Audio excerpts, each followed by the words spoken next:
যদি আমি বলনেওয়ালার ইখলাস থাকে, আপনি শ্রবণকারীর যদি ইখলাস থাকে, লক্ষ লক্ষ মানুষ যেখানে জমায়েত হয়ে আলোচনা করতেছে শুনতেছে, সেখানে যদি ইখলাস না থাকে, ওই লক্ষ লক্ষ মানুষের সমাগমের সমাবেশ থেকে আমাদের এই গুটি সংখ্যক মানুষের ইখলাস থাকার কারণে এই মহতি জলসাটি অনেক দামি। সুবহানাল্লাহি ওয়া বিহামদিহি। সুতরাং আফসোস করার দরকার নেই যে আমরা গুটি সংখ্যক কয়েকজন মাত্র এখানে আলোচনা শুনতেছি, কি লাভ হবে আর কি ফায়দা হবে। খবরদার, এমন গলত বুঝ, এমন ভুল বুঝ কেউ বুঝবেন না। আল্লাহ পাক রব্বুল আলামিন শুধু আমাদের কলবের দিকে তাকাবেন। ইন্নাল্লাহা লা ইয়ানজুরু ইলা সুওয়ারিকুম ওয়া আমওয়ালিকুম ওয়ালাকিন ইয়ানজুরু ইলা কুলুবিকুম ওয়া আমালিকুম। রব্বে কারীম তোমাদের চেহারার দিকে তাকান না, রব্বে কারীম তোমাদের সংখ্যা কত হয়েছে তার দিকে তাকান না, রব্বে কারীম আমার আপনার শুধু কলবের দিকে তাকান। আমার কলব স্বচ্ছ কিনা, আমার কলব পরিষ্কার কিনা, আমি আমলের নিয়তে আলোচনা শুনতেছি কিনা, নাকি আবার আগেও যেমন ছিলাম এই আলোচনার পরেও তাই থাকবো। রব্বে কারীম এই জিনিসটা তাকান। আল্লাহ পাক রব্বুল আলামিন আমাদের সকলকে স্বচ্ছ কলব নিয়ে, পরিষ্কার অন্তর নিয়ে, পিওর একমাত্র আল্লাহ পাক রব্বুল আলামিনকে রাজি আর খুশি করার জন্য এই আলোচনাগুলো শোনার তৌফিক দান করেন। একটু জোর সরে বলি আমিন। আর একটু জোর সরে বলি আল্লাহুম্মা আমিন। আজকে কত একটু যেন ওই যে বাঁশি বাজতেছে, একটু মেহেরবানি করে। গুরুত্বপূর্ণ কথা একটি আমার কানে এখানে আসলো, কে বা কাহারা বলছেন ভাই জানা নেই, বলতেছেন ফলোয়ার কম হচ্ছে। আল্লাহ হেফাজত করেন। কেন ভাই, এখানে ফলোয়ারের কি দরকার? আমরা দুজন শুধু আলোচনা করব, একজন আলোচনা করব আর একজন আলোচনা শুনবো। যদি অন্তরকে ইখলাসের সাথে রাখতে পারি, যদি এই কলবকে স্বচ্ছ করতে পারি, লক্ষ লক্ষ মানুষ জমায়েত হয়ে সেখানে যে ফজিলত, তার থেকে কোটি কোটি গুণ আমাদের এই দুইজনের আলোচনার মধ্যে বেশি ফজিলত। সুতরাং কে আমার আলোচনা শুনবে আর শুনবে না, এই দিকে লক্ষ্য করার দরকার নেই। আমাদের লক্ষ্য করা দরকার আমি অন্তরে এই কথাগুলোকে লালন করে তার অনুযায়ী আমল করব। আল্লাহ পাক সকলকে আমল করার তৌফিক দান করেন। আলহামদুলিল্লাহ, মাগরিব থেকে নিয়ে এ পর্যন্ত আপনারা আলোচনা শুনতেছেন, আরো সামনে আলোচনা হবে। আলোচনা বেশি শোনার প্রয়োজন নেই। যদি দুটি কথাও শুনি আর তার উপর যদি আমল করা শুরু করি তো এটাই কামিয়াবি। কিন্তু অনেক কথা শুনলাম, এ কান দিয়ে শুনে আরেক কান দিয়ে বাহির করে দিলাম, সেটাকে আমলে নিলাম না, তো এর নাম কামিয়াবি নয়। কামিয়াবি হবে আমলের মধ্যে। আল্লাহ পাক আমলের নিয়তে সকলকে আলোচনা শোনার এবং করার তৌফিক দান করেন। আমিন।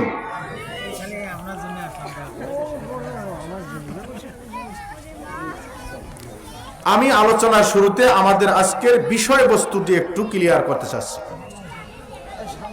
আমাদের আজকের বিষয়বস্তু হলো দুনিয়া এবং আখিরাতে মুক্তি কিভাবে পাইতে পারি। বিষয়টি আমরা সকলেই মনোযোগ সহকারে শোনার চেষ্টা করি। দুনিয়া এবং আখিরাতের, দুনিয়া এবং ইহকালীন এবং পরকালীন মুক্তি কিভাবে পাইতে পারি। রাসূল করিম সাল্লাল্লাহু আলাইহি ওয়াসাল্লামের জলিল কদর একজন সাহাবী, নাম হলো উকবা বিন আমির রাদিয়াল্লাহু তাআলা। উকবা বিন আমির রাদিয়াল্লাহু তাআলা তিনি রাসূল করিম সাল্লাল্লাহু আলাইহি ওয়াসাল্লামের সঙ্গে সাক্ষাৎ করেছেন। সাক্ষাতের পর তিনি রাসূলকে বলেন, ইয়া রাসূলুল্লাহ, মান নাজাত আই আইয়ু শাইইন ইয়াহসুলু বিহিন নাজাত। জলিল কদর সাহাবী হযরতে উকবা বিন আমির রাদিয়াল্লাহু তাআলা তিনি রাসূলের সঙ্গে সাক্ষাৎ করলেন আর রাসূল সাল্লাল্লাহু আলাইহি ওয়াসাল্লামকে বললেন, ওগো আল্লাহর হাবিব, আমরা তো বর্তমান বিপদগামী, আমরা তো বিভিন্ন সমস্যায় ভুগতেছি, একটু বলুন না দুনিয়া এবং আখিরাতের মুক্তি আমরা কার মধ্যে পাইতে পারি? রাসূল করিম সাল্লাল্লাহু আলাইহি ওয়াসাল্লাম বললেন, শুনে রাখো, কান খুলে শুনে রাখো, তিনটি কাজের কথা, তিনটি কাজের কথা বলতেছি। তো এই তিনটি কাজের উপর যদি আমল করতে পারো, এই তিনটি বিষয়কে যদি নিজের মধ্যে লালন করতে পারো, তো দুনিয়ায় মুক্তি পাইবা, পরকালেও মুক্তি পাইবা। কতটি কাজ? একটু নিজেকে সবক মনে করি শুনবো ইনশাআল্লাহ। আপনাদের এখানে এসেই শুনেছি এ কথা, যে আলোচনার ময়দানে এসে অনেক কিচ্ছা কাহিনী বলা হয়, তো আমরা একটু কোরআন হাদিস থেকে আলোচনা শুনতে চাই। আমি ইনশাআল্লাহ একটি কথাও এদিক সেদিক নয়, যতটুকু পারি কোরআন আর সুন্নাহ থেকে আপনাদেরকে শোনাবো ইনশাআল্লাহ। আল্লাহ পাক আমাকে এবং আপনাদের সকলকে আমল করার তৌফিক দান করেন। তবে তার আগে একটু মেহেরবানি করে, আমরা যারা চায়ের স্টলে ঘুরে বেড়াচ্ছি, বিভিন্ন জায়গায় অহেতুক সময় নষ্ট করতেছি, মেহেরবানি করে মাহফিলের সৌন্দর্যতে মাহফিলকে সুন্দর করার লক্ষ্যে আমরা শামিয়ানার নিচে বসে পড়ি। এই দিন এমনি আমাদের পর্যন্ত আসেনি ভাই, বিষয় ওইদিকে রাখলাম, যেহেতু কথা আসলো এজন্য বলি, এই দিন আমাদের পর্যন্ত এমনি আসেনি। এই দিনের জন্য হযরত সাহাবা কিরাম রাদিয়াল্লাহু তাআলা আলাইহিম আজমাইনকে অনেক কষ্ট করা লাগছে, খোদ রাসূল করিম সাল্লাল্লাহু আলাইহি ওয়াসাল্লামকেও কষ্ট করা লাগছে। রাসূল করিম সাল্লাল্লাহু আলাইহি ওয়াসাল্লামের মাথায় লোহার আংটা ঢুকে গেছে, তায়েফের ময়দানে রক্তে রঞ্জিত হয়েছে। নবুয়তের 10ম বছর রাসূল করিম সাল্লাল্লাহু আলাইহি ওয়াসাল্লামের নিজের চাচা আবু তালেব ইন্তেকাল করেছে, নিজের স্ত্রী খাদিজাতুল কুবরা রাদিয়াল্লাহু তাআলা আনহা ইন্তেকাল করেছেন। তিনি এগুলোকে ছেড়ে, এই বছরটাকে আমুল হযন বলা হয়, পেরেশানির বছর, 10ম বছরকে রাসূল করিম সাল্লাল্লাহু আলাইহি ওয়াসাল্লাম গেলেন তায়েফের ময়দানে, উদ্দেশ্য একটাই, যদি একজন ঈমানদার পাওয়া যায়। এই দিন এমনি আসেনি। আজকে ঘুরে বেড়াচ্ছি, বিভিন্ন জায়গায় যাচ্ছি, ভাই নিজের আকল নামক আদালতকে বিচার দেই যে এখানে তো প্রতিদিন আলোচনা হয় না, একটি দিন মাত্র আলোচনার ইন্তজাম করা হয়েছে, এই দিনটাকে গনিমত মনে করি, এই দিনটার মূল্যায়ন করতে করি। অনেক দিন তো ফেসবুক ইন্টারনেট চালাতে পারবো, অনেক দিন তো চায়ের স্টলে ঘুরে ফিরতে পারবো, অনেক দিন তো আছে অহেতুক সময় নষ্ট করতে পারবো, কিন্তু এমন মহতি জলসা তো কালকে পাবো না। এই দিন তো এমনি আসে নাই। সুতরাং রাসূল করিম সাল্লাল্লাহু আলাইহি ওয়াসাল্লাম একজন মাত্র দিনদার, তার তালাশে তায়েফ গেলেন। ফাকাযাবুহু ওয়া রামাহু বিল হিজারা, তায়েফবাসী রাসূল করিম সাল্লাল্লাহু আলাইহি ওয়াসাল্লামকে পাথর নিক্ষেপ করলো, রক্তে রঞ্জিত করে দিল। রাসূল করিম সাল্লাল্লাহু আলাইহি ওয়াসাল্লাম দয়ার নবী, মায়ার নবী, বেহুশ হয়ে যান, সেন্সলেস হয়ে যান। যায়েদ বিন হারিসা রাদিয়াল্লাহু তাআলা আনহা রাসূল করিম সাল্লাল্লাহু আলাইহি ওয়াসাল্লামকে কাঁধে করে নিয়ে আসেন। এমত অবস্থায় কর্নুস সালিব নামক জায়গার মধ্যে যখন পৌঁছে গেলেন, সঙ্গে সঙ্গে রব্বে করিম জিবরিল আমিনকে প্রেরণ করে দিলেন। সুবহানাল্লাহ। জিবরিল আমিন এসে বলে, ইয়া মুহাম্মদ হাযা মালাকুল জিবাল, হাযা মালাকুল জিবাল, ও মুহাম্মদ এই যে হলো পাহাড়ের ফেরেশতা। ইন আরাদতা ইন্তিকামা মিন আহলি মক্কা ওয়া আরাদতা ইন্তিকামা মিন আহলি তায়েফ ফামুরহু বিমা শিত, যদি আপনি তায়েফবাসীদের থেকে প্রতিশোধ নিতে চান, অথবা আপনি যদি মক্কাবাসীদের কাছ থেকে প্রতিশোধ নিতে চান, তাহলে ফামুরহু বিমা শিত, আপনার মনে যা চায় আপনি এই ফেরেশতাকে হুকুম করুন। তাকে যদি আপনি হুকুম করেন, তায়েফের এই প্রান্তের পাহাড়কে নিয়ে এসে, মক্কার ওই প্রান্তের পাহাড়কে নিয়ে এসে তাদেরকে পিষ্ট করে ফেলবে। কিন্তু আমাদের নবী হলেন রাহমাতাল লিল আলামিন, ওয়া মা আরসালনাকা ইল্লা রাহমাতাল লিল আলামিন। নবী আসছেন রহমত হিসেবে। তিনি বললেন লা, আল্লাহু আকবার। পুরা শরীর রক্তরঞ্জিত করে দিয়েছে, বেহুশ করে ফেলেছে, তারপরেও অফার আসছে, শাস্তি দিতে চাইলে হুকুম করুন, ফামুরহু বিমা শিত, অর্ডার করুন।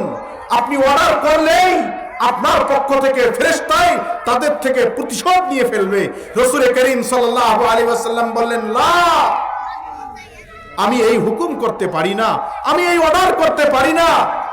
লা আল্লাহ আন ইয়াখরুজা মিন আসলাবি হাউলাই মান ইউমিনু বিহাযাদ দ্বীন। হতে পারে আজকে তায়েববাসীরা ইসলাম গ্রহণ করলো না, কিন্তু ভবিষ্যৎ কোন প্রজন্ম এমন আসবে যারা এই ধর্মের উপর বিশ্বাস করবে। ওই সমস্ত ভবিষ্যৎ প্রজন্মের প্রতি লক্ষ্য করে আমি তায়েববাসীর যারা আমার সঙ্গে বেয়াদবি করেছে আমি সকলকে মাফ করে দিলাম। আল্লাহু আকবার। এই দিন এমনি আসেনি। এই দিনের জন্য রাসূল করিম সাল্লাল্লাহু আলাইহি ওয়াসাল্লামকে মক্কা ত্যাগ করে মদিনায় হিজরত করতে হয়েছে। যেদিন রাসূল করিম সাল্লাল্লাহু আলাইহি ওয়াসাল্লাম মক্কা ত্যাগ করতেছেন তো বারবার কাবার দিকে তাকায় আর চোখের পানি ফেলে আর বলতেছে, ওয়াল্লাহি ইন্নাকা লাখায়রু আরদিল্লাহ ওয়া আহাব্বু আরদিন ইলাল্লাহ লাউলা উখরিজতু মা খারাজতু। ওরে মক্কা, ওরে কাবা, নিঃসন্দেহে খোদার কসম, পৃথিবীর বুকে শ্রেষ্ঠ ভূমি হইলা তুমি, পৃথিবীর বুকে রব্বে কারীমের কাছে সবচেয়ে দামি ভূমি হইলা তুমি। যদি তোমার থেকে আমাকে বাহির করে দেওয়া না হইতো আমি কখনো বাহির হইতাম না। শুধু তাই, সাহাবা কেরামদের যখন স্টিম রোলার চালানো হলো যে বারবার কষ্ট দিচ্ছে, রাসূল করিম সাল্লাল্লাহু আলাইহি ওয়াসাল্লাম তাদেরকে বললেন, তাফাররাকু, তোমরা ভিন্ন ভিন্ন হয়ে যাও। সাইয়াজমাউকুমুল্লাহ, আল্লাহ তাআলা তোমাদেরকে অবশ্যই একত্রিত করবেন। সাহাবা কেরাম বললেন, ইলা আইনা নাযহাবু ইয়া রাসূলুল্লাহ, আমরা কোথায় যাব? আশারা বিয়াদিহি ওয়া আশারা ইলা আরদিল হাবশা, হাবশার দিকে আপনার হিজরত করার জন্য রাসূল করিম সাল্লাল্লাহু আলাইহি ওয়াসাল্লাম বললেন। বুঝাইতে চাচ্ছি, সময় নষ্ট করতেছি চা স্টলে গিয়ে, সময় নষ্ট করতেছি মোবাইল দেখে, কিন্তু এই দিন আমার পর্যন্ত কেমনে আসলো? যে নবীর গায়ে মশা মাছি পরা হারাম ছিল, সেই নবীর গায়ে আপনার পাথর নিক্ষেপ করে রক্তাক্ত করা হলো। সেই দিন পেয়েছি এরকম কষ্ট আর মেহনত মুশাক্কাতের মধ্য দিয়ে। হযরত বেলাল রাদিয়াল্লাহু তাআলা এই দিনের জন্য কষ্ট করেছেন। গরম উত্তপ্ত বালুর উপর সময়ে আবার উত্তপ্ত পাথর তার বুকের উপর চাপিয়ে দেওয়া হয়েছিল। হযরত বেলাল রাদিয়াল্লাহু তাআলা পরবর্তী সময়ে বলতেন যে, তোমরা জানো এই দিন কেমনে পেয়েছি? এই দিনের জন্য গরম পাথর আমার বুকের উপর চাপিয়ে দেওয়া হয়েছে, আর সেই পুড়িয়ে যাওয়া পাথর দিয়ে আমার বুকের চামড়া পুড়ে গিয়েছিল, আর সেই পোড়া চামড়া পোড়া গোশতের গন্ধ আমার আজও নাকে লাগে। আল্লাহু আকবার।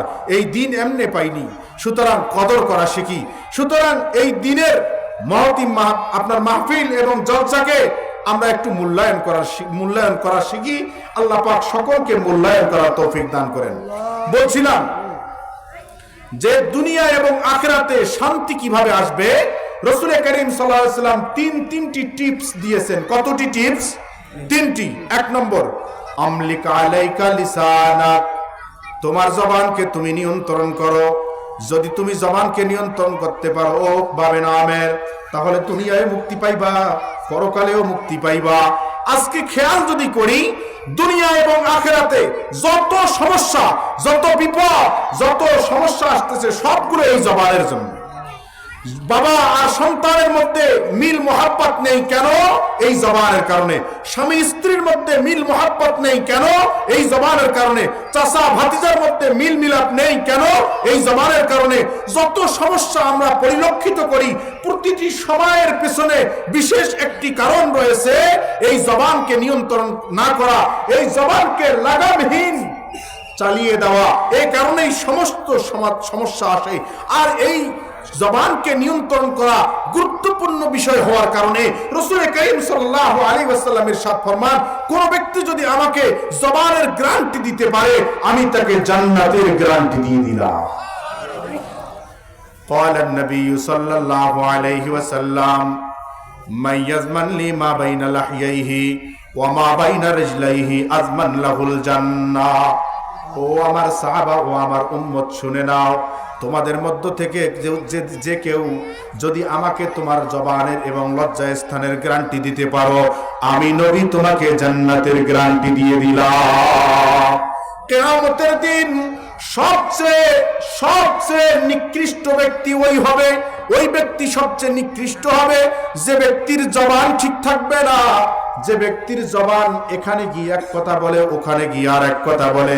রাসূল করিম সাল্লাল্লাহু আলাইহি ওয়াসাল্লাম বলেন, তাজিদুনা ইয়াওমান নাস শাররান নাস ইয়াউমাল কিয়ামাতি যাল ওয়াজাইন ইয়াতি হাউলাই বিওয়াজহিন ওয়া ইয়াতি হাউলাই বিওয়াজহিন। কিয়ামতের দিন সবচেয়ে নিকৃষ্ট ব্যক্তি তোমরা তাকেই পাইবা যে দুমুখ, এই দলের কাছে গিয়ে এক কথা বলে আর অমুক দলের কাছে গিয়ে আর এক কথা বলে। শুধু আল্লাহ রাসূল এতটুকু বলে ক্ষান্ত হয়েছেন তা নয়, আরো বলেছেন قال النبي صلى الله عليه وسلم أتدرون ما أكثر ما يدخل الناس الجنة تقوى الله وحسن الخلق أتدرون ما أكثر ما يدخل الناس النار الأجوفان الفم الفرج। রাসূল করিম সাল্লাল্লাহু আলাইহি ওয়াসাল্লাম বলেন, ও আমার সাহাবারা, তোমরা কি জানো মানুষকে কোন জিনিস বেশি বেশি জান্নাতে নিয়ে যাবে? রাসূল করিম সাল্লাল্লাহু আলাইহি ওয়াসাল্লাম নিজেই উত্তর দেন, বলেন তাকওয়াল্লাহ ওয়া হুসনুল খুলকি। এক নম্বর জিনিস মানুষকে জান্নাত নিয়ে যাওয়ার হলো তাকওয়াল্লাহ, আল্লাহর ভয়। তাকওয়া লাগবে, তাকওয়া। এই তাকওয়া যার মধ্যে থাকবে সেই ব্যক্তি নিশ্চিত জান্নাতি হয়ে যাবে। সুবহানাল্লাহ। আরেকটি জিনিস হলো হুসনুল খুলকি, ভালো চরিত্রের অধিকারী হতে হবে। মানুষের সঙ্গে মারামারি, মানুষের সঙ্গে কাটাকাটি, মানুষকে গালাগালি করা ভালো চরিত্র নয়। সুতরাং ভালো চরিত্রের যদি কেউ অধিকারী হইতে পারে, রাসূল করিম সাল্লাল্লাহু আলাইহি ওয়াসাল্লাম বলেন, আল্লাহ পাক রব্বুল আলামিন এই ভালো চরিত্রের কারণে তাকে জান্নাতুল ফিরদাউস নসিব করে দিবেন। কয়টি জিনিস? একটু আওয়াজ দেই ভাই, কয়টি জিনিস মানুষকে বেশি বেশি জান্নাতে নিবে? আওয়াজ দেই একটু। কয়টি জিনিস? দুটি জিনিস। এক নম্বর হলো তাকওয়া, আর দ্বিতীয় নম্বর হলো হুসনে খুলক, ভালো চরিত্র। কতটি জিনিস? এক নম্বর হলো তাকওয়া, আর দ্বিতীয় নম্বর হলো ভালো চরিত্র। সবাই বুঝেছেন? জি ভাই, আসেন একটু তাকওয়া কাকে বলে। আজকে আমরা মনে করি শুধু আল্লাহকে ভয় করা এতটুকুর মধ্যেই তাকওয়া ক্ষান্ত না। তাকওয়া চার জিনিসের সমষ্টির নাম। কত জিনিসের সমষ্টির নাম? তাহলে একটু শুরুর থেকে আসি। উকবা বিন আমির রাদিয়াল্লাহু তাআলা রাসূল করিম সাল্লাল্লাহু আলাইহি ওয়াসাল্লামকে জিজ্ঞাসা করেছেন, দুনিয়া আখিরাতের মুক্তি কিভাবে পাইতে পারি? রাসূল করিম সাল্লাল্লাহু আলাইহি ওয়াসাল্লাম কত জিনিসের কথা বলেছেন? এক নম্বর জিনিস জবানের হেফাজত করা। আর এই জবানের হেফাজতের গুরুত্ব বুঝাতে গিয়ে রাসূল করিম সাল্লাল্লাহু আলাইহি ওয়াসাল্লাম বলেন যে দুটি জিনিস মানুষকে বেশি বেশি জান্নাতে নিয়ে যায়। এক নম্বর তাকওয়া, আর দ্বিতীয় নম্বর হলো ভালো চরিত্র। এরপরে আমি বলতে চেয়েছিলাম তাকওয়া কাকে বলা হয়? তাকওয়া বলা হয় চার জিনিসের সমষ্টির নাম। কত জিনিসের সমষ্টির নাম? চার জিনিসের। এক নম্বর আল খাউফু মিনাল জালিল, দুই নম্বর ওয়াল আমালু বিত তানজিল, তিন নম্বর ওয়াল কানাআতু বিল কলিল, চার নম্বর ওয়াল ইস্তিদাদু লিয়াউমির রহিল। এক নম্বর আল্লাহ তাআলাকে ভয় করা। তাকওয়া চার জিনিসের সমষ্টির নাম। এক নম্বর আল্লাহকে ভয় করা, আল খাউফু মিনাল জালিল। দুই নম্বর ওয়াল আমালু বিত তানজিল, কোরআনে কারীম এবং হাদিসের উপর আমল করা। কতটি জিনিস হলো ভাই? দুটি জিনিস। তিন নম্বর ওয়াল কানাআতু বিল কলিল, এবং অল্পে তুষ্ট অর্জন করা। চার নম্বর ওয়াল ইস্তিদাদু লিয়াউমির রহিল, যেদিন আমরা এই দুনিয়া ছেড়ে চলে যাব সেই দিনের জন্য প্রস্তুতি নেওয়া। সেই দিনের জন্য প্রস্তুতি নেওয়া। তাহলে তাকওয়া কত জিনিসের সমষ্টি? জি ভাই, গোনা হবে বললে? একবার সুবহানাল্লাহ যদি বলি, জান্নাতে একটি জান্নাতি গাছ তৈরি হয়ে যায়। সুবহানাল্লাহ। এটি আমরা সবক মনে করি। তাকওয়া চার জিনিসের সমষ্টির নাম। এক নম্বর আল্লাহকে ভয় করা। তো বলতেছেন ইয়া আইয়ুহাল্লাযীনা আমানুত্তাকুল্লাহা হাক্কা তুকাতিহি, আল্লাহ পাককে ভয় করো, ভয় করার মতো এক নম্বর বিষয় গেল। দুই নম্বর ওয়াল আমালু বিত্তানজিল, কোরআনে কারীমের উপর আমল করা, হাদিসের উপর আমল করা। কিভাবে আমল হবে? রাসূল করিম সাল্লাল্লাহু আলাইহি ওয়াসাল্লাম তো নামাজের গুরুত্ব বুঝাইছে নাই। আল্লাহ পাক রব্বুল আলামিন কোরআনের বহু জায়গায় নামাজের গুরুত্ব বুঝাইছেন, এবং সবচেয়ে গুরুত্বপূর্ণ আমল হলো নামাজ। সবচেয়ে গুরুত্বপূর্ণ আমল কি বলেন? নামাজ। রাসূল করিম সাল্লাল্লাহু আলাইহি ওয়াসাল্লাম ইরশাদ ফরমান, আমি তাকওয়া বুঝাইতেছি, কোরআনের বাহিরের কোনো কথা হবে না ইনশাআল্লাহ। তাকওয়া চার জিনিসের মধ্য দিয়ে পাওয়া যায়। প্রথম হলো ভয় করা, আর দ্বিতীয় নম্বর হলো, বলেন, দ্বিতীয় নম্বর ইবাদত করা। আর ইবাদতের মধ্যে গুরুত্বপূর্ণ ইবাদত হলো নামাজ আদা করা। রাসূল করিম সাল্লাল্লাহু আলাইহি ওয়াসাল্লাম বলেন, আউয়ালু মা ইউহাসাবু বিহিল আবদু ইয়াউমাল কিয়ামাতিস সালাহ, সর্বপ্রথম বান্দার হিসাব হবে নামাজের হিসাব। সুতরাং কোন ব্যক্তি যদি নামাজ আদা করতে পারে, আল্লাহ পাক রব্বুল আলামিনের হাবিব বলেন তার দিন প্রতিষ্ঠিত হবে। আর নামাজ যদি আদা না করে তার দিন প্রতিষ্ঠিত হবে না।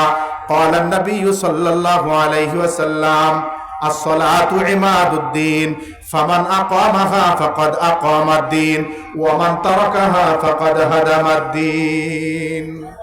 রাসূল করিম সাল্লাল্লাহু আলাইহি ওয়াসাল্লাম বলেন, পাঁচ ওয়াক্ত নামাজ দিন আর রাত্রতে আছে।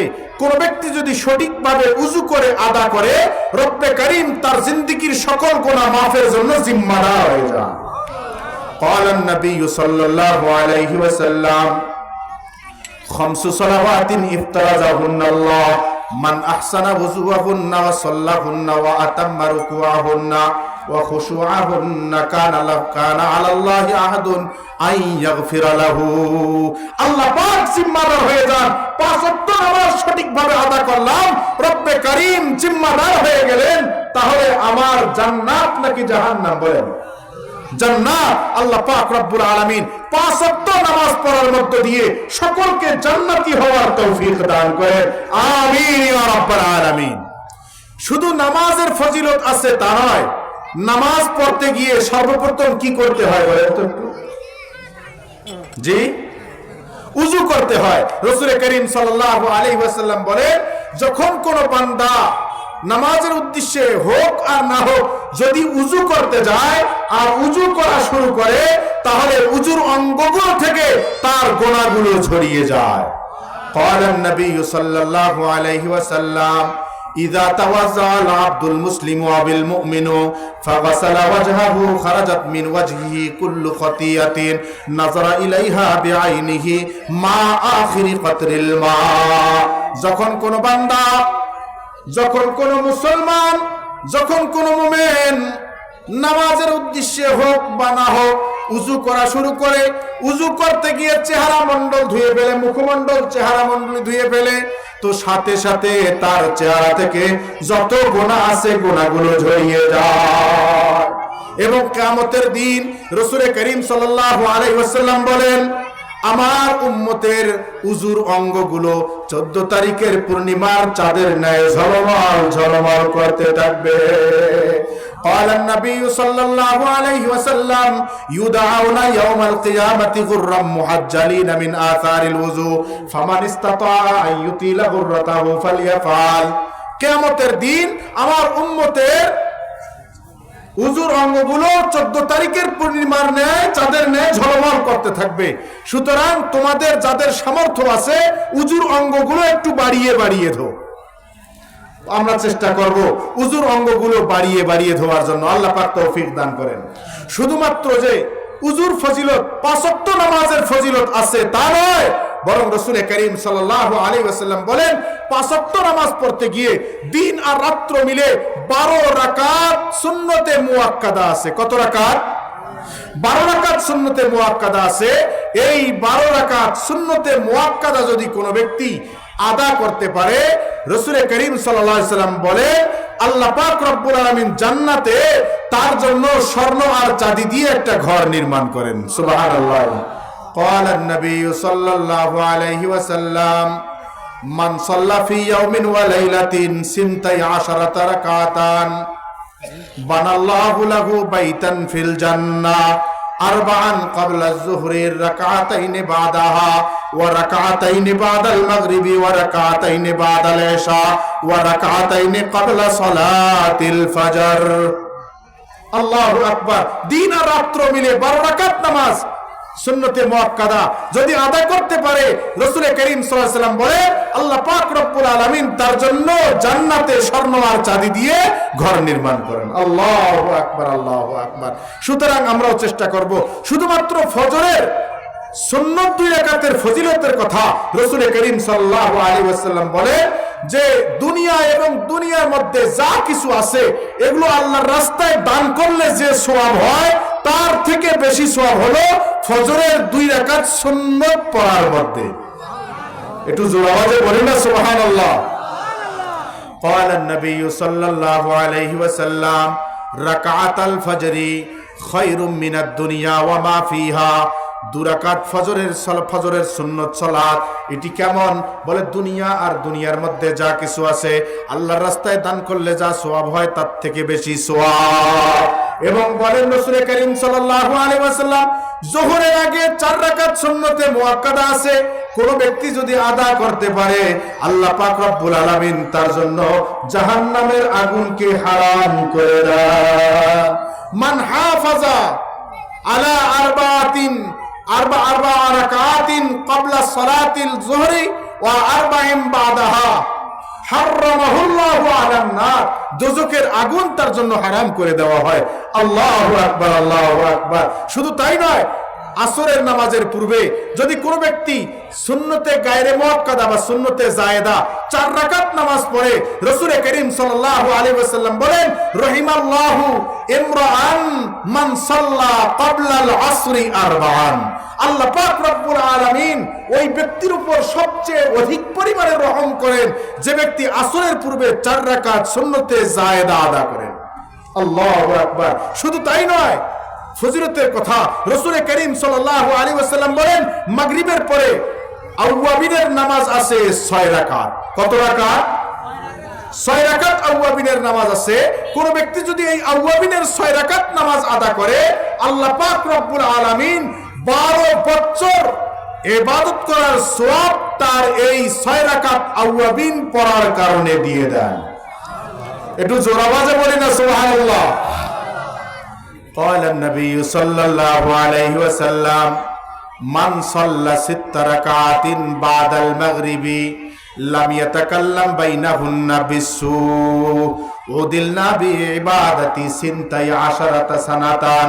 কোন ব্যক্তি যদি মাগরিবের পরে 6 রাকাত আওয়াবিনের নামাজ পড়তে পারে, আল্লাহ পাকের নবী বলেন আল্লাহ পাক রব্বুল আলামিন তার উপর রাজি আর খুশি হওয়ার কারণে, মাগরিবের পরের সেজদাগুলো দামি হওয়ার কারণে 6 রাকাত নামাজের মধ্যে 12টি সেজদা, এই 12 সেজদা এত দামি যে প্রতিটি সেজদার বদৌলতে আল্লাহ পাক রব্বুল আলামিন এক বছরের ইবাদতের সওয়াব দেন। 12 সেজদার বদৌলতে 12 বছর ইবাদত করার সওয়াব তার আমলনামায় দিয়ে দেন। আল্লাহু আকবার, আল্লাহু আকবার। তাহলে দেখেন কত ফাজাইলের কথা। নামাজ, সেই নামাজ আমরা পড়ি না, এই নামাজ শিখবো কোথায়? এইরকম আমির হামজা মডেল মাদ্রাসায় এসে শিখতে হবে। রাসূল করিম সাল্লাল্লাহু আলাইহি ওয়াসাল্লাম দ্বীন শিখতে বলেছেন এবং দ্বীনের উপর আমল করতে বলেছেন। দ্বীন শিখতে হবে, শিখে তার উপর আমল করতে হবে। বলছিলাম নামাজের কথা, রাসূল করিম সাল্লাল্লাহু আলাইহি ওয়াসাল্লাম আরেকটি নামাজের কথা বলেন, তাহাজ্জুদের নামাজ। কোন ব্যক্তি যদি তাহাজ্জুদের নামাজ আদা করে তো রাসূল করিম সাল্লাল্লাহু আলাইহি ওয়াসাল্লাম বলেন তার জন্য রব্বে করিম জান্নাতে এয়ার কন্ডিশন জান্নাত দান করবেন। قال النبي صلى الله عليه وسلم إن في الجنة غرفا يرى ظاهرها من باطنها وباطنها من ظاهرها أعدها الله لمن ألان الكلام وأطعم الطعام وتابع الصيام وصلى بالليل والناس نيام। রাসূল করিম সাল্লাল্লাহু আলাইহি ওয়াসাল্লাম বলেন জান্নাতে কিছু এয়ার কন্ডিশন ঘর আছে যা ভিতর থেকে বাহির দেখা যায়, আবার বাহির থেকেও ভিতর দেখা যায়। সাহাবা কেরাম জিজ্ঞাসা করেন এই ঘরগুলো কাদের জন্য ইয়া রাসূলুল্লাহ? রাসূল করিম সাল্লাল্লাহু আলাইহি ওয়াসাল্লাম বলেন 4 শ্রেণীর মানুষের জন্য। কত শ্রেণীর মানুষের জন্য? এক নম্বর, যারা মিষ্ট ভাষায় কথা বলে, আলান আল কালাম, মিষ্ট ভাষী যিনি হন, তার মানে কথা বলার আগে মিষ্টি মুখে দেয় না, না, সুন্দর কথা বলে, যার জবানকে নিয়ন্ত্রণ করে কথা বলে, যার জবানকে নিয়ন্ত্রণহীন চালায় না, তার কথা মিষ্ট হয়। দুই নম্বর, দ্বিতীয় শ্রেণীর মানুষ, মানুষকে খানা খাওয়ায়, এই ব্যক্তিও এয়ার কন্ডিশন জান্নাত পাবে। তিন নম্বর, 3-4 মাস পরেই আসতেছে রমজানের রোজা, এই রোজা কামাই দেয় না, রোজাকে সঠিকভাবে আদা করে। কত শ্রেণীর মানুষ হলো? 3 শ্রেণী। এক নম্বর, মিষ্টভাষী হয়, নরম নরম কথা বলে। 2 নম্বর, মানুষকে খানা খাওয়ায়। 3 নম্বর, রমজান মাসের রোজা রাখে। গুরুত্বপূর্ণ বিষয় যেটি, যা বলার জন্য হাদিসটি বলেছিলাম, তা বলেন রাসূল করিম সাল্লাল্লাহু আলাইহি ওয়াসাল্লাম যে ওয়াসাল্লা বিল লাইলি ওয়ান নাসু নিয়াম, যখন মানুষ গভীর ঘুমে আচ্ছন্ন হয়ে পড়ে তখন উঠে তাহাজ্জুদের নামাজ আদা করে। সুবহানাল্লাহি ওয়া বিহামদিহি। কালকে বাড়িতে গিয়ে বলবো সুবহানাল্লাহ, সুবহানাল্লাহ। তাহলে দিনে রাত্রে মিলে কত রাকাত সুন্নতে মুআক্কাদা? এটা বলেন না, 12 রাকাত। ফজিলত আছে কিনা? আছে ফজিলত। বলছিলাম যে জান্নাত কোন জিনিস মানুষকে বেশি বেশি নিয়ে যায়? শুনেছেন আপনারা কোন জিনিস? 2 জিনিস। 1 নম্বর তাকওয়া, আর 2 নম্বর হসনে খুলক, ভালো চরিত্র। আমি তাকওয়া বলতে গিয়ে বলছিলাম তাকওয়া 4 জিনিসের সমষ্টির নাম। 1 নম্বর হলো আল খাউফু মিনাল জলিল, 2 নম্বর হলো ওয়াল আমালু বিত তানজিল, 3 নম্বর হলো ওয়াল কানাআতু বিল কলিল, 4 নম্বর হলো ওয়াল ইস্তিদাদু লিয়াউমির রাহিল। এই 4 পয়েন্টের মধ্যে আলোচনা করতে গিয়ে প্রথম আলোচনা করেছিলাম যে আল খাউফু মিনাল জলিল, দ্বিতীয় আলোচনা করেছিলাম যে ওয়াল আমালু বিত তানজিল। এই আমলের মধ্যে গুরুত্বপূর্ণ আমল নামাজ, সেই নামাজের আলোচনা একটু করলাম। তাহলে আরো কতটি বিষয় রয়েছে? 2টি বিষয়। ওয়াল কানাআতু বিল কলিল, অল্পে তুষ্ট অর্জন করা। 4 নম্বর প্রসঙ্গ হলো ওয়াল ইস্তিদাদু লিয়াউমির রাহিল, যেদিন চলে যাব, অর্থাৎ সোজা কথায় মৃত্যুর জন্য পথ ও পাথেয় অবলম্বন করা। মৃত্যুর জন্য পথ ও পাথেয় অবলম্বন করা। তাহলে 2টি জিনিস মানুষকে জান্নাত নিয়ে যায় বেশি বেশি। 1 নম্বর জিনিস হলো তাকওয়া, আর 2 নম্বর জিনিস হলো ভালো চরিত্র। আমরা ভালো চরিত্র অর্জন করার তৌফিক আল্লাহ পাক রব্বুল আলামিন আমাদেরকে তৌফিক দান করেন। রাসূল করিম সাল্লাল্লাহু আলাইহি ওয়াসাল্লাম আরেক হাদিসে বলেন, কাগজ দিছি কি এখন শেষ করে দেব? 10 মিনিট হয়ে গেছে, 10 মিনিট করে আসতেছে, তাহলে আগে দেওয়ার দরকার ছিল। জি ভাই, বলছিলাম 2 জিনিস জান্নাতে নিয়ে যায়। ভালো চরিত্রের অধিকারী হওয়া। রাসূল করিম সাল্লাল্লাহু আলাইহি ওয়াসাল্লাম অনেক হাদিসের দ্বারা বুঝিয়েছেন ভালো চরিত্রের অধিকার হইতে হবে। কারণ এই বাহ্যিক সৌন্দর্য, এটার কোনো দাম নেই। সৌন্দর্য হলো অন্তরের সৌন্দর্য, কলবের সৌন্দর্য, এটার দাম। সিরত আগার খুব নবাশদ সুরতে খুব খুব নিস, গুল আগার খুশবু না দারদ কাবেলে গুলজার নিস। চরিত্র যদি ভালো না হয়, চেহারার সৌন্দর্য দিয়ে কোনো লাভ নেই। বিবাহ করে নিয়ে আসছে, দেখতে খুবই সুন্দরী, কিন্তু পরকীয়ার ভাব আছে, দাম নেই, দাম নেই। এই জন্য তো রাসূল করিম সাল্লাল্লাহু আলাইহি ওয়াসাল্লাম বলেন যে খায়রুন নিসাই ইমরাতুন ইদা নাযারতা ইলাইহা সাররাতকা, সবচেয়ে উত্তম নারী, উত্তম স্ত্রী তোমার ওই স্ত্রী যার দিকে তুমি তাকালে তোমাকে খুশি করে দেয়। তাকাইলা, মুস্কি একটা হাসি দিল, আর তাকাইলা তো মুস্কি হাসি তো দূরের কথা, ভেসকানি দিয়ে আরেক দিকে চলে গেল। এই স্ত্রী কখনো সতী স্ত্রী নয়। রাসূল করিম সাল্লাল্লাহু আলাইহি ওয়াসাল্লাম বলেন একজন নেককার স্ত্রীর জন্য 3টি গুণ রয়েছে। তার মধ্যে 1 নম্বর গুণ হলো যখনই তার দিকে তুমি তাকাও তোমাকে খুশি করে দেয়। ইদা নাযারতা ইলাইহা সাররাতকা। 2 নম্বর ওয়াইজা আমারতাহা আতাআতকা, যখনই তাকে হুকুম করো সাথে সাথে তোমার হুকুম মেনে নেয়। 3 নম্বর ওয়াইজা গিবতা আনহা হাফিজাতকা ফি মালিহা ওয়া নাফসিহা, তুমি যখন থাকো না তখন সে পরকিয়া করে না। বাংলা কথা, এটার তরজমা। ইজা গিবতা আনহা হাফিজাতকা ফি মালিহা ওয়া নাফসিহা, অর্থাৎ তোমার অনুপস্থিতিতে সে পরকিয়া করে না। এই জন্যই তো বলতেছে সিরত আগার খুব না বাসদ সুরতে খুব খোবনিস গুল আগার খুশবু না দারদ কাবেলে গুল জাজার নিস। হোসনে সিরত চাঁদে রোজা, হোসনে सूरत चंदे रोजा, হোসনে सीरत मुस्ताकिल, उससे खुश होता है आंखें, इससे खुश होता है दिल। বাহ্যিক সৌন্দর্য এটার কোনো দাম নেই, কলবের সৌন্দর্য এটারই দাম। এই জন্য রাসূল করিম সাল্লাল্লাহু আলাইহি ওয়াসাল্লাম বলেন, قال النبي صلى الله عليه وسلم من ترك الكذب وهو باطل بني في ربض الجنة ومن ترك المراء وهو محق بني في وسط الجنة ومن حسن خلقه بني في أعلاها। কোন ব্যক্তি যদি মিথ্যা কথা ছেড়ে দেয়, রাসূল করিম সাল্লাল্লাহু আলাইহি ওয়াসাল্লাম বলেন আল্লাহ পাক রব্বুল আলামিন তার জন্য জান্নাতের কিনারায় স্বর্ণ আর চাঁদি দিয়ে একটা ঘর নির্মাণ করেন। ওয়ামান তারাকাল মিরাআ ওয়া হুয়া মুহিক্কুন বুনিয়া ফি ওয়াসতিল জান্নাহ। আর যে ব্যক্তি ঝগড়া ছেড়ে দেয়, আল্লাহ পাক রব্বুল আলামিন তার জন্য জান্নাতের মাঝখানে স্বর্ণ আর চাঁদি দিয়ে ঘর নির্মাণ করেন। গুরুত্বপূর্ণ বিষয় তৃতীয় নম্বর, তাহলে ওমান হাসানা খুলুকাহু, ওমান হাসানা খুলুকাহু। আর যে ব্যক্তি নিজের চরিত্রকে ভালো করতে পারে, তার জন্য আল্লাহ পাক রব্বুল আলামিন জান্নাতের উঁচু মাকামে স্বর্ণ আর চাঁদি দিয়ে ঘর নির্মাণ করেন। কত গুরুত্বপূর্ণ বিষয়। তাহলে দুটি জিনিস মানুষকে বেশি বেশি জান্নাতে নিয়ে যায়, এক নম্বর তাকওয়াল্লাহ আর দুই নম্বর হলো হুসনে খুলক। এই জন্যই আমাদের জবানকে নিয়ন্ত্রণ করতে হবে। জবানকে যদি নিয়ন্ত্রণ করতে পারি তাহলে দুনিয়ায়ও মুক্তি লাভ হবে, পরকালেও মুক্তি লাভ হবে। জবানকে যদি লাগামহীন চালিয়ে দেই তাহলে সংসারে অশান্তি সৃষ্টি হবে, বাবা আর সন্তানের মধ্যে মিলমিলাপ থাকবে না, স্বামী আর স্ত্রীর মধ্যে আপনার মিলমিলাপ থাকবে না, ঝগড়া লেগে যাবে। এই জন্য জবানকে নিয়ন্ত্রণ করতে হবে। তাই 1400 বছর আগে রাসূল করিম সাল্লাল্লাহু আলাইহি ওয়াসাল্লাম জলিল কদর সাহাবী উকবা বিন আমির রাদিয়াল্লাহু তাআলা আনকে বলেন আমলিক আলাইকা লিসানাক, আমলিক আলাইকা লিসানাক, জবানকে নিয়ন্ত্রণ করো, দুনিয়ার সব সমস্যা সমাধান হয়ে যাবে। জবানকে নিয়ন্ত্রণ করো, যত বিপদ আছে সব বিপদ থেকে তুমি উত্তীর্ণ হইতে পারবা, কাটিয়ে উঠতে পারবা।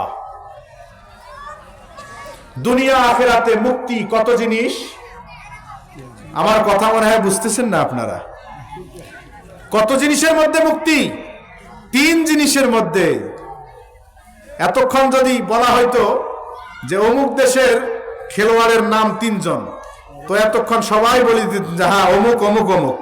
আর এখানে বলা হচ্ছে দুনিয়া এবং আখিরাতে যে দিনের জন্য রাসূল করিম সাল্লাল্লাহু আলাইহি ওয়াসাল্লামের মাথায় কড়া ঢুকলো, যে দিনের জন্য রাসূল করিম সাল্লাল্লাহু আলাইহি ওয়াসাল্লাম তায়েফের ময়দানে গিয়ে রক্তে রঞ্জিত হইলেন, যে দিনের জন্য বেলালে হাবশির গোশত পুড়ে গেল, যে দিনের জন্য খাব্বাব বিন আরত রাদিয়াল্লাহু তাআলার কোমরে লোহার রড গরম করে ঢুকিয়ে দেওয়া হলো, যে দিনের জন্য হযরতে সুমাইয়া রাদিয়াল্লাহু তাআলা আনহাকে কাফের বেঈমান আবু জাহাল এক পা নিচু করে চাপিয়ে ধরে আরেক পা উপরে উঠিয়ে বর্ষা তার লজ্জা স্থানে নিক্ষেপ করলো, এই দিনের কথা রাসূল করিম সাল্লাল্লাহু আলাইহি ওয়াসাল্লাম বলেছে যে 3 জিনিস দ্বারা দুনিয়া এবং পরকালে মুক্তি পাওয়া যায়। ওই 3 জিনিসের নাম বলতে পারতেছি না।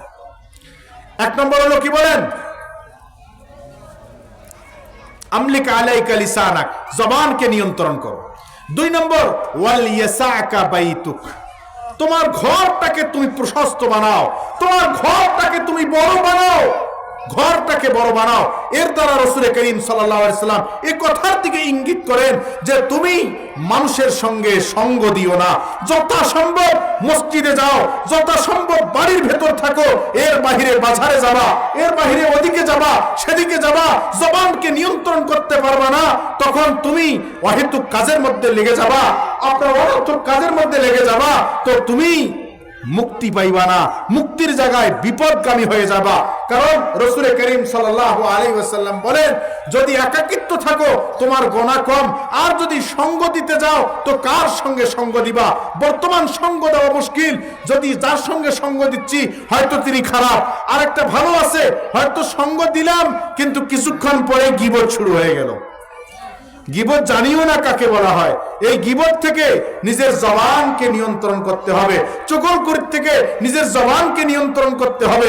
রাসূল করিম সাল্লাল্লাহু আলাইহি ওয়াসাল্লাম বলেন, অহেতুক কাজ থেকে, অহেতুক কথা থেকেও জবানকে নিয়ন্ত্রণ করতে হবে।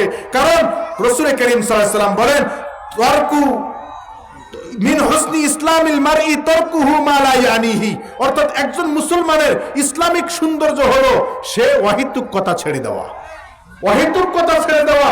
আজকে খেয়াল করে দেখি না কত অহেতুক কথাবার্তা বলতেছি, এই জন্য সঙ্গ না দেওয়া। 2 নম্বর মুক্তির পথ কি? ওয়ালিয়াসাকা বাইতুক, তোমার ঘরটাকে প্রশস্ত বানাও, তোমার ঘরটাকে বড় করো, অর্থাৎ তুমি তোমার সব কাজ ঘরের মধ্যে সম্পাদন করার চেষ্টা করো, যেন তোমার কর্ম সম্পাদনের জন্য মানুষের কাছে যাইতে না হয়। আর মানুষের কাছে গেলে তুমি অবশ্যই বিপদগামী হয়ে যাইবা। তবে হ্যাঁ, দ্বীন হাসিল করার জন্য, গুরুত্বপূর্ণ বিষয়ের জন্য মানুষের দ্বারস্থ হতেই হবে, এর বিকল্প নেই। আলেম ওলামার কাছে যাইতে হবে দ্বীন শিখার জন্য। রাসূল করিম সাল্লাল্লাহু আলাইহি ওয়াসাল্লাম বলেন, কুন আলিমান আও মুতাআল্লিমান আও মুঈনান আও মুহিব্বান ওয়ালা তাকুন খামিসান ফাতাহলিক। তুমি আলেম হও, আলেম হইতে পারো নাই তো কমপক্ষে তুমি তলেব ইলম হও, তলেব ইলম হইতে পারো নাই কমপক্ষে তুমি তাদেরকে সহযোগিতা করনে ওয়ালা হও। এই যে আপনার আমির হামজা মাদ্রাসা আছে, আমি আমার সন্তানকে দেব, নিজে আলেম হইতে পারি নাই যখন নিজের সন্তানকে দেব, তাকে আলেম বানাবো। যদি সন্তান না থাকে কমপক্ষে তাদেরকে আর্থিকভাবে হোক বা অন্য কোনো পরামর্শ ইত্যাদি দিয়ে হোক সহযোগিতা করব। তাও যদি সম্ভব না হয় তাহলে আপনার মুহিব্বান, তাদেরকে মোহাব্বতকারী হও। ওয়ালা তাকুন খামিসান, 5ম শ্রেণীর মানুষ হইও না, ফাতাহলিক, অন্যথায় তুমি ধ্বংস হয়ে যাইবা। বলছিলাম হযরত উকবা বিন আমির রাদিয়াল্লাহু তাআলা বলছিলেন রাসূল করিম সাল্লাল্লাহু আলাইহি ওয়াসাল্লামকে যে আমরা মুক্তি কিভাবে পাইতে পারি। রাসূল করিম সাল্লাল্লাহু আলাইহি ওয়াসাল্লাম বলেন, 3 জিনিসের মধ্যে মুক্তি আছে। আমলিক আলাইকা লিসানা, আমি বারবার বলতেছি এই জন্য যাতে করে আমাদের ইয়াদ হয়ে যায়, মুখস্থ হয়ে যায়। আমলিক আলাইকা লিসানা, জবানকে নিয়ন্ত্রণ করো। 2 নম্বর ওয়ালিয়াসাকা বাইতুক, তোমার ঘরকে প্রশস্ত করো, অর্থাৎ অসৎ ব্যক্তির সঙ্গে সঙ্গ দিও না।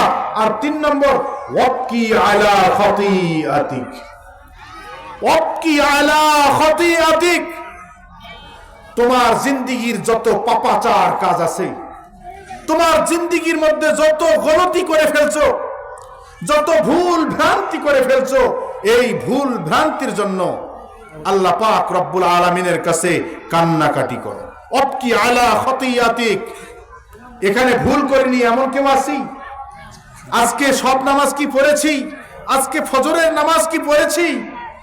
আহা, একটু নিজেকে, আজকে সময় আসছে, সুযোগ আসছে, বড় বড় আলেম ওলামা কেরামগণ আসছেন, আলহামদুলিল্লাহ, ওনারা বয়ান করবেন, ওনাদের কথাগুলো শুনবো, আমল করার জন্য পণ ও প্রতিজ্ঞা করে নেব যে বহুত দিন নামাজ ছেড়ে দিয়েছি, আর নয়।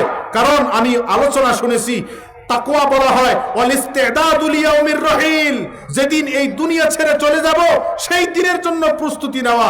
আজকে কি আমি প্রস্তুত? এই মুহূর্তে আমার যদি মৃত্যু চলে আসে আমি কি প্রস্তুত? না, প্রস্তুত নই। কারণ আজকের যে রব্বে কারীমের পক্ষ থেকে আমার উপর দেয়া যে হুকুমগুলো ছিল সঠিকভাবে আদায় করতে পারি নাই, সেজন্য আমি আজকে প্রস্তুত না, এই মুহূর্তে প্রস্তুত না। সুতরাং আমাদেরকে প্রতিটি মুহূর্ত প্রস্তুত থাকতে হবে যে লব্বাইক সাদাইক, হ্যাঁ, এখন যদি আমার জান কবজ করা হয় তাহলে আমি প্রস্তুত আছি। এমন প্রস্তুত তো হইতে পারি নাই। এই জন্য নিজের আমলগুলো ঠিক করতে হবে, নিজের আমলকে শুধরায় নিতে হবে। আল্লাহ পাক রব্বুল আলামিন আমাদের সকলকে নিজের আমলকে শুধরায় নেওয়ার তৌফিক দান করেন, আমিন ইয়া রাব্বাল আলামিন।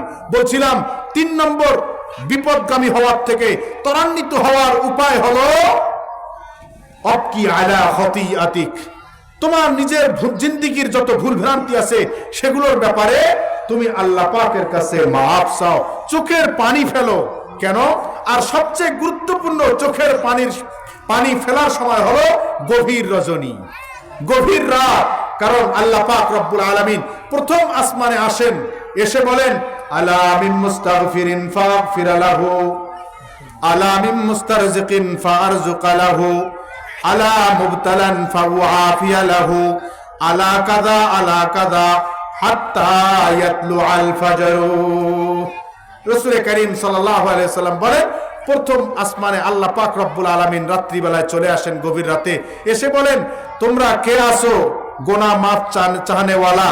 আসো আমার কাছে গুনাহ মাফ চাও, আমি গুনাহ মাফ করে দেব। কে আসো আমার কাছে রিজিক চাও, আমি তোমাদেরকে রিজিক দিয়ে দেব। কে আসো তোমাদের মধ্যে বিভিন্ন অসুস্থতায় ভুগতেছো, মাদ্রাস থেকে ফেরত আসছো, বিদেশ থেকে ফেরত আসছো, কিন্তু তুমি সুস্থ হইতেছো না, আমার কাছে চাও, আমি তোমাকে সুস্থতার নিয়ামত দিয়ে দিব।